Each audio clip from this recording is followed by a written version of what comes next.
Bienvenue sur Foot Maxi Studio. Imaginez un instant, Carlo Ancelotti, le maître tacticien qui a remporté la Ligue des Champions à 5 reprises, assis en face des journalistes de l'équipe et qui lâche des vérités crues sur son ancien club, le PSG. J'ai été très content que le PSG gagne finalement la Ligue des Champions. Ces mots, sortis de la bouche d'un homme qui a tout vu dans le football, résonnent comme un aveu sincère. Aujourd'hui, dans cette vidéo, on plonge au cœur de cette interview explosive où Ancelotti n'hésite pas à parler de ses relations avec Nasser Al-Khelaifi, de la victoire tant attendue en C1 et même de la compétitivité de la Ligue 1. Si vous êtes fan du PSG ou simplement curieux de savoir ce que pense une légende du coaching sur le football français, restez scotchés. On va décortiquer tout ça ensemble avec des analyses, des anecdotes et des faits réels. Abonnez-vous si ce n'est pas déjà fait, aimez la vidéo et activez la cloche pour ne rien rater. C'est parti! Pour commencer, rappelons qui est Carlo Ancelotti. Cet Italien de 66 ans est une icône du football mondial. Entraîneur légendaire, il a dirigé des clubs comme le Milan AC, Chelsea, le Real Madrid, où il est revenu pour un second mandat triomphal, et même le Bayern Munich. Mais c'est au PSG qu'il a posé ses valises en décembre 2011, marquant le début de l'ère qatari ambitieuse. À l'époque, le club parisien venait d'être racheté par Qatar Sport Investment et Ancelotti était le choix parfait pour lancer ce projet pharaonique. En 1 an et demi, il a remporté la Ligue 1 en 2013, posant les bases d'une domination nationale qui dure encore aujourd'hui. Mais son départ vers le Real Madrid a laissé des traces et c'est précisément sur cela qu'il revient dans son entretien accordé à l'équipe en septembre 2025. Dans cette interview, Ancelotti ne mâche pas ses mots. Il commence par évoquer sa relation avec Nasser Al-Khelaifi, le président du PSG. On peut rencontrer des problèmes sur le moment, mais j'ai gardé une très bonne relation avec Nasser. Ces paroles montrent une maturité rare dans le monde du foot, où les égos s'entrechoquent souvent. Rappelons le contexte. En 2012, après une défaite à Nice en décembre, l'attitude du club n'avait pas été des plus élégantes. Des rumeurs de tensions internes avaient circulé, et Ancelotti avait senti le vent tourner. Pourtant, il insiste. Nasser voulait même prolonger mon contrat. Imaginez la scène. Un coach qui veut partir pour un nouveau défi au Real et un président qui tente de le retenir. C'est le genre d'histoire qui font le sel du football. Ancelotti explique qu'il aurait pu rester s'il avait voulu, mais son ambition l'appelait ailleurs. Et franchement, qui peut lui en vouloir? Au Real, il a ajouté 2 Ligues des Champions à son palmarès, confirmant son statut de génie tactique. Mais ce qui frappe le plus, c'est sa joie sincère pour la victoire du PSG en Ligue des Champions. J'ai été très content que le PSG gagne finalement la Ligue des Champions. Il l'a mérité en pratiquant un football de très haut niveau, techniquement, physiquement, dans l'organisation. Ces mots, prononcés après la finale remportée à Munich en mai 2025, montrent qu'Ancelotti n'a aucune rancune. Au contraire, il voit dans ce triomphe le fruit d'une patience qu'il prône ardemment. C'est important de laisser du temps à l'entraîneur. Quand tu estimes avoir trouvé la bonne personne, il faut la laisser travailler. C'est rare dans le football. Ici, on sent une pointe de critique voilée envers les clubs qui changent de coach comme de chemise, et le PSG en a connu quelques-uns depuis son départ. Blanc, Emery, Tuchel, Pochettino, Galtier, Enrique. Pourtant, c'est sous Luis Enrique que le club a enfin décroché la C1 après des années de frustration en quart ou demi. Ancelotti, qui était au début de cette aventure nouvelle, comme il le dit, se sent un peu comme un pionnier. Il en a même parlé récemment avec Marquinhos, le capitaine parisien. J'en ai récemment parlé avec Marquinhos. J'ai été au début d'une aventure nouvelle. C'est touchant de voir ces liens perdurer, malgré les années. Passons maintenant à un sujet plus large, la compétitivité de la Ligue 1. Ancelotti n'hésite pas à pointer du doigt les faiblesses du championnat français. La Ligue 1 est un championnat qui a besoin de plus de concurrence. Il a besoin que des équipes comme Marseille, Lyon ou Nice grandissent pour offrir plus de compétitivité. Boum!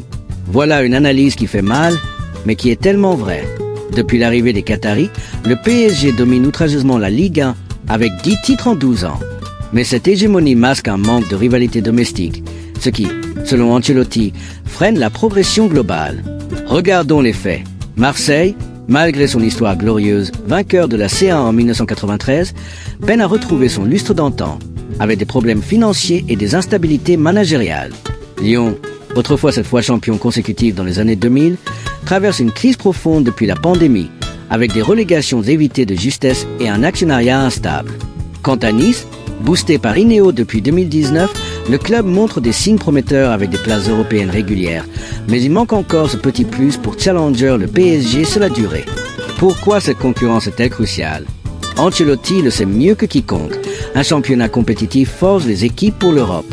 Prenez la Premier League, Manchester City domine, mais Arsenal, Liverpool, Chelsea et Manchester United le poussent constamment, rendant les matchs intenses et préparant les clubs aux joutes continentales. En Bundesliga, le Bayern est hégémonique, mais Dortmund ou Leipzig offrent des oppositions farouches. En Ligue 1, les écarts sont trop grands. Le PSG finit souvent avec 15 à 20 points d'avance. Résultat, les Parisiens arrivent en C1 avec un rythme domestique trop tranquille, ce qui explique en partie les échecs passés. Ancelotti, qui a connu la Serie A compétitive des années 90 à 2000, c'est que la concurrence élève le niveau. Il a besoin que des équipes comme Marseille, Lyon ou Nice grandissent. C'est un appel au réveil pour la Ligue de football professionnel LFP. Investir dans les infrastructures, attirer plus d'investisseurs étrangers et peut-être réformer la répartition des droits TV pour équilibrer les forces. Allons plus loin dans l'analyse. Ancelotti garde un très bon souvenir de son passage à Paris. Pourquoi? Parce qu'il a été le premier grand nom à croire au projet qatari. À son arrivée, le PSG n'était qu'un club moyen de Ligue 1 avec des stars comme Nénéo Pastor, mais sans l'aura actuelle. Il a recruté des joueurs comme Thiago Silva, Verratti et Ibrahimovic, posant les fondations d'une équipe conquérante. Son titre en 2013 a été le premier depuis 1994 pour le PSG.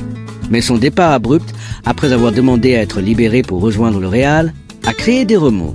Dans l'interview, il admet « Le PSG n'a pas voulu me remercier ». Une petite pique, mais sans amertume. Au contraire, il célèbre la victoire en C1 comme une validation de ce projet long terme. Et n'oublions pas son rôle actuel. Depuis 4 mois, il est sélectionneur du Brésil, une nouvelle aventure qui le passionne. J'étais au début d'une nouvelle aventure. Ces mots sur le PSG résonnent avec sa carrière nomade. Maintenant, qu'est-ce que cela implique pour le PSG aujourd'hui? Avec la C1 en poche, le club entre dans une nouvelle ère. Mais Ancelotti nous rappelle que la patience est clé. Luis Enrique a eu le temps de bâtir, et ça a payé. Pour la Ligue 1, les signes d'amélioration sont là.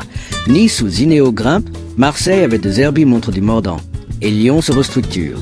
Si ces clubs grandissent, comme le dit Ancelotti, la Ligue 1 pourrait devenir un championnat plus attractif, attirant plus de talents et de téléspectateurs mondiaux.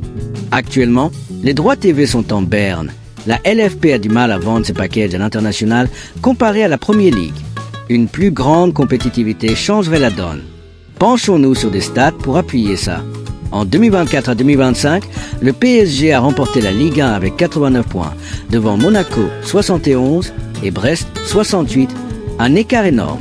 En comparaison, en Premier League, City a gagné avec 91 points, Arsenal 89, Liverpool 82. Des batailles serrées jusqu'au bout. Ancelotti, qui a coaché en Angleterre, sait que ces duels forgent les champions. Pour la France, des réformes comme une Ligue 1 à 18 clubs, idée évoquée ailleurs par Ancelotti dans d'autres interviews, pourraient intensifier la compétition. Moins d'équipes, plus de qualité. Et Marquinhos dans tout ça, le Brésilien, capitaine depuis 2018, est un lien vivant entre l'ère Ancelotti et aujourd'hui. Ils ont discuté récemment, preuve que les relations humaines transcendent les clubs. Marquinhos, avec plus de 400 matchs au PSG, incarne cette longévité que prône Ancelotti. En conclusion, cette interview d'Ancelotti est une mine d'or pour comprendre l'évolution du PSG et les défis de la Ligue 1. Sa sincérité, j'ai été très content, je garde un très bon souvenir, montre un homme apaisé qui voit le football comme un marathon, pas un sprint. Pour les fans parisiens, c'est une validation. Le projet qatari, malgré les critiques, porte ses fruits. Pour la Ligue 1, c'est un avertissement. Sans concurrence, le championnat stagnera. Qu'en pensez-vous? Ancelotti a-t-il raison sur la Ligue 1? Le PSG va-t-il dominer l'Europe maintenant? Dites-le nous en commentaire. Si cette vidéo vous a plu, aimez, partagez et abonnez-vous pour plus d'analyses foot. À bientôt pour une prochaine vidéo sur les transferts ou les matchs à venir.